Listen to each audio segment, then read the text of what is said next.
À 9 semaines des européennes, direction l'Extrémadure, région du sud-ouest de l'Espagne où vit plus d'1 million d'habitants. Notre prochaine étape, Vilafranca de los Barros. La région de l'Extrémadure est l'une des plus fertiles et riches en matières premières, mais c'est aussi l'une des régions les plus pauvres d'Espagne. Près de la moitié de la population vit avec moins de 700 € par mois et 13 000 jeunes ont quitté la région ces 5 dernières années.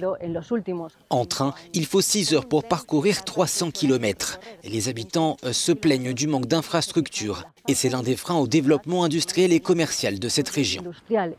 Nous avons fait la connaissance de Brigida, une agricultrice qui fonde tous ses espoirs sur l'Extrémadure malgré les difficultés qui l'attendent dans le futur. Avec une question, comment l'Union européenne peut-elle l'aider?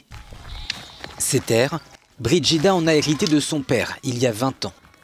Mais depuis, la part de l'agriculture dans le produit intérieur brut a baissé de 25%. C'est une affaire familiale, nous tentons de survivre. Ma mère s'en est occupée, je me verse un salaire et le reste, je le réinvestis.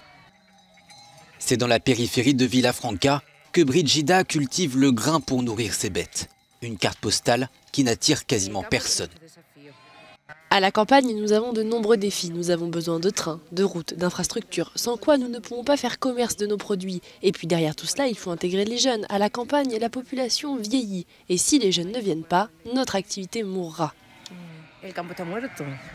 Comme la majorité des agriculteurs des environs, Brigida reçoit des fonds de l'Union européenne via la politique agricole commune.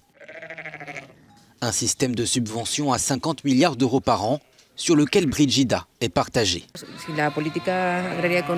Sans la PAC, on ne pourrait pas vivre parce qu'on n'est pas rentable. Pour nous, Bruxelles est très lointain. Et je pense que là-bas, il y a beaucoup de gens qui imposent des règles, qui partent de bonnes intentions, mais qui sont faites sans réelle connaissance du terrain. Une méconnaissance du terrain que Brigida n'attribue pas seulement aux politiciens européens. 10 ans après la crise, le chômage a fortement baissé en Espagne, mais il reste le plus haut de la zone euro derrière la Grèce. L'Espagne traverse une période tordue. Nous nous concentrons sur des choses qui n'ont pas de sens. Nous revenons en arrière. Que fait-on à propos du vieillissement de la population? À propos du droit des femmes? Non, nous perdons du temps et de l'énergie avec des choses stupides. Des agriculteurs qui ne sont pas au bout de leur surprise avec les défis posés par le changement climatique. C'est très sec. C'est pas normal. La dernière fois, il a plu seulement 4 litres d'eau en un mois. C'est un désastre. Un désastre quelque peu éclipsé par les législatives d'avril prochain, car un peu plus au sud, en Andalousie, le nouveau parti d'extrême droite Vox perce et séduit, là où les difficultés économiques persistent aussi.